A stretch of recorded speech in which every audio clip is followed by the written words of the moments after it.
Let's finish up with the Indies presentation. We had this past week, and you know what? I thought it was a pretty good presentation overall. Actually, there's 21 games that I counted that was there, so that's actually quite a bit of variety in what was, I think it was like a 20-minute presentation. So we basically had a game a minute essentially there. That was being shown off. I can go through all of the games real quick. We had, starting with the top, Road 96, Aerial Knights Never Yield, Last Stop, Hindsight, Ollie Ollie World, The Longing, There Is No Game, TMNT Shredder's Revenge, yes, Tales, yeah, Getsu Fumaden, that's a Konami game by the way. yes, Aztec Gods, Skull Summer, Art of Rally, Kiwi, Labyrinth City, Weaving Tides, The House of the Dead remake, Ender Lilies, Beasts of Marvilla, Island, Fez, and Oxenfree 2. Oxenfree. It was a good show. It was a good show. Okay, I heard someone say Oxenfree 2. Who said Hell that? Yeah. Yes, man. Me. I love Oh, interesting. Okay, you guys like Oxenfree. I was curious about that one because I didn't play. Oh my gosh. Oxenfree's good. I didn't expect that at all. It's a brilliant take on paranormal storytelling. Like, it's just really nice. Yes. Okay. And one of my best streams I've ever done was Oxenfree. My favorite is finding out, because when I purchased it, it said at the bottom, it was like, this is also a multiplayer game. I was like, what the hell do you mean? And finding out what that actually meant to the game was just really cool. The concept of leaving behind notes. Oh, it was so fun. Interesting. Okay. So you guys are excited for Oxenfree 2 then, I assume? I'm grabbing that. Yeah. Absolutely. Okay, very good. What about MVG? I heard you were pretty excited about some of those titles I read off there. What we got? Yeah, obviously Shredder's Revenge was a big one. That's probably the best looking game there, I think. Yeah, for me. Yep. How was it? It's definitely vibes of Turtles in Time. Can't wait for that one. I also liked House of the Dead, even though I have reservations, but I'm excited for House of the Dead. From what I saw, I'm excited. So hopefully Forever Entertainment will do a good job with that. Shut up, Nate. And I think overall it was a good show. I liked it. I mean, there were some people that were like, there was no Silk Song and there was no Sports Story, and people were, there was a bit of that. Silk Song. I feel like Silk Song's just been upgraded to like full Nintendo Direct status at this point. I mean, it was on the cover of Edge magazine. People keep talking about it constantly on social media. Nintendo might be like, you know what, we'll put that at maybe E3 or actual big direct or something. We'll put it up on that kind of a stage. It doesn't need anything. It markets itself. Yeah, but like, Nintendo might be like, hey, let's do some collaboration here for a direct. Let's just go ahead and put it on there. At least I would. I mean, like it's kind of outgrown to me anyway, the indie feel almost. I know it technically is, an indie game, but like it's gotten to that kind of status now where it's like we put this out there, it's going to blow up online. So I even thought that Konami's Getsu Fumaden looked really good too. So don't call it a comeback. We'll see. But I'm here for it. I think it looked pretty good. Konami's back. Are you sure? Konami's not back yet. I didn't say that. Nate said that. Konami's coming back. Coming back. I thought the Aztec game looked kind of cool too. A little bit of a interesting 3D action game. That looked fun. Did anyone download The Longing? That's the game where you legitimately wait 400 days. No, I didn't download that. What? I did download the other game though, like that Big Ship Runner game. Aerial Knight Never Yield. That was cool. That game looked pretty cool. Yeah, it's fun. It's like Bit Trip. So if you like Bit Trip, it's just like that. Jordan, apparently there's an ending to the game, and you find out after 400 days. They didn't say what the ending is, but when did the game drop? The day of the indie, so this past week. So okay, so no one's gonna know until over a year from now. I'm curious if I buy the game and then I disconnect my Switch from the internet and I fast forward 400 days on the internal clock, would I then just get the ending? Interesting. You'd have to, right? I assume I would, because people time travel in Animal Crossing, right? So, like, I assume that would happen, and it's just this little guy that just kind of walks around, and eventually something happens. For anyone who's actually playing day by day or just waiting for 400 days, I really hope there's something special. Maybe, you know what? Maybe they actually have stuff set up so that each day things do happen for this 400 days. Technically, they need 800 events that they've designed, so there's two or so per day that happen. Maybe that's what they did, but I guess it's an interesting concept to do it that way. I don't know. Turtles looks good.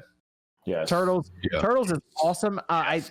originally they announced it as just consoles and PC. So I don't think people knew like what it was actually coming to, but it's good to see. Okay, yeah, it's on the Switch. It seemed obvious anyway when they showed it. It was always going to come to the Switch. I mean, it's going to sell the most number of copies on that platform, hands down. I still didn't see anything about online multiplayer though. A little concerned. Yeah, they still haven't talked about it in terms of online. I mean, I would think Streets of Rage had it. So I mean, yeah, Nintendo's website doesn't say anything about online multiplayer that I saw though for it. Yeah. They need to do online with that type of game. Like that needs to. Yeah. I mean, obviously it's a great co-op experience, but that game needs online.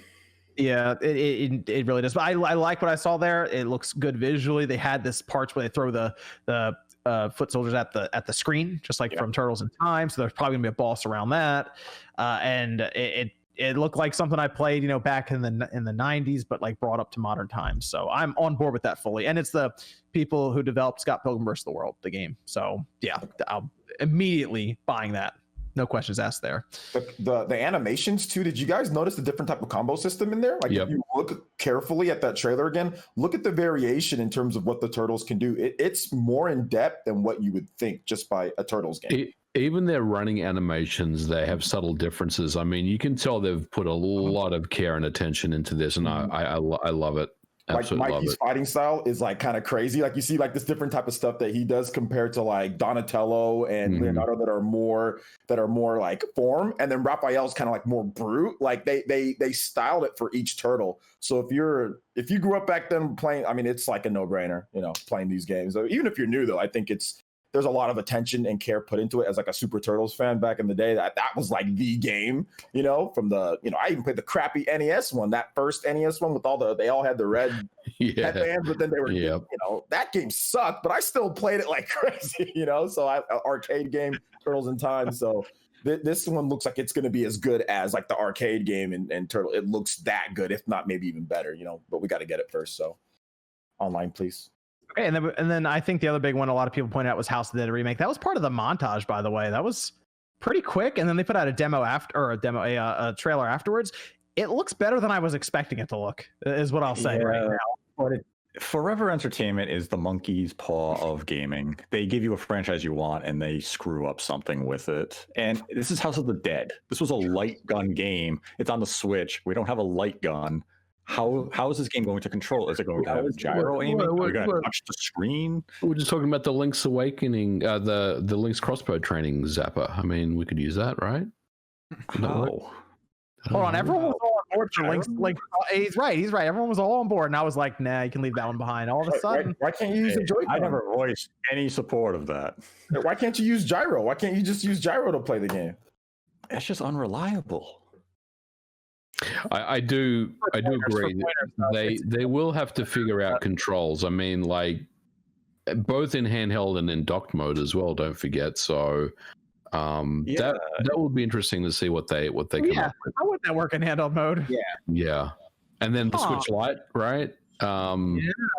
So they've got some things they got to figure out there. Like that, I want them to nail the controls because that's literally the one thing you have to get perfect in this type of release. I love House of the Dead. I will buy this release. The controls have to be on point. Like the reticule you saw in the trailer, I assume it was just shopped on. It wasn't actually representative of any play. It looks stiff. So that's where I hope that's not legit. I hope they don't come in. The press release specifically mentioned modern controls. I swear to God, if the only control option is analog stick, it's gonna be analog stick. They're like, we're gonna patch in gyro in like 6 weeks. Like, oh God. I Don't mean, even say D-pad. You can't rule it out. Like the Sega Saturn House of the Dead, you use the D-pad to aim with. I mean, it works, but it's not really modern control. So I do wonder what they'll come up with. But I mean, their options here are limited. Like there's only a finite amount of choices we have here, unless they're introducing a peripheral into the mix. But even then, right, that would be an optional extra. It's not going to be something you have to buy with the game. So yeah, I mean, I feel like they're probably going to just bake in a combination of analog, gyro, Joy-Cons, maybe some Pro Controller thing, maybe a peripheral as well. But I mean, I think ultimately they're just going to have about 4 different choices, and you have to pick one, and all of them aren't going to be terrific. The reason that gyro's not as good for these kind of things as opposed to pointer is because it works. Gyro works better in first person where you're moving the entire screen around in the camera, but in this it's fixed and you just move a reticle around like the screen, so it doesn't feel. It feels like it's always behind you when you're trying to move your the Joy-Con or like anything that's based around gyro. It doesn't feel as accurate as if the whole screen moved with the gyro. If it's the only option, I'll take it, but they have to just get it down right. I mean, this is House of the Dead. This is also a release that's going to excite a lot of people. Consider this one. Usually, to reload, especially with the guns, you would shoot off the screen and then come back. So, like, you can already see how like the gyro is going to be all over the place for that too. That's why the pointer controls with the Wii were so good for these kind of things. And it was any like-end games on like the Wii are awesome. Like, obviously, we talk about Resident Evil 4, but you get any of those, it's really good. Right. So, yeah, House of the Dead 2, 3, Overkill, outstanding on the Wii. Well, even Metroid Prime. Metroid Prime 3 was Metroid Prime. Did you guys play the Resident Evil ones? I thought Umbrella Chronicles and those were both good. They were both good games. Yep. Yeah, Umbrella and was it Dark Chronicles? Dark Side? Something like that. Mm-hmm. Yeah. Yep, hey, those are all really good. Have you played Umbrella Chronicles? Oh gosh, is that the one? Is that the one she should start with? Yeah, she might start with Umbrella Chronicles. Let's start with Umbrella Chronicles. Let's go. Yeah, Umbrella Chronicles. I think it starts with Resident Evil 1. Yeah, and you can play as Wesker. He has his friggin' Magnum, and he's just like. No, you know what? No. Click has to start with the demo for Resident Evil Village just to troll Sean. Trouble him. You have to spend 20 minutes, play through it, and be like, my first Resident Evil game was the demo, Sean. Just to mess with him. You could get crazy views if your first Resident Evil game is Resident Evil 8 at launch. Oh my god, I think everybody would be their first time ever playing Resident Evil 8 out of nowhere. No, you know how much hate I'd have to deal with online? I wouldn't want that. Don't even look at the chat. Gamer bro, you don't even play games. Don't even look at the I wouldn't look at the chat. I would just play. I think another slept on Wii one is Dead Space Extraction. Oh, that was good. Yeah. You see that plastic gun holder thing that they sold you for like $15 and you're off to one of these games. Yeah. They had a couple of weird third-party ones too. I remember that. Yeah, they had a bunch. Of them.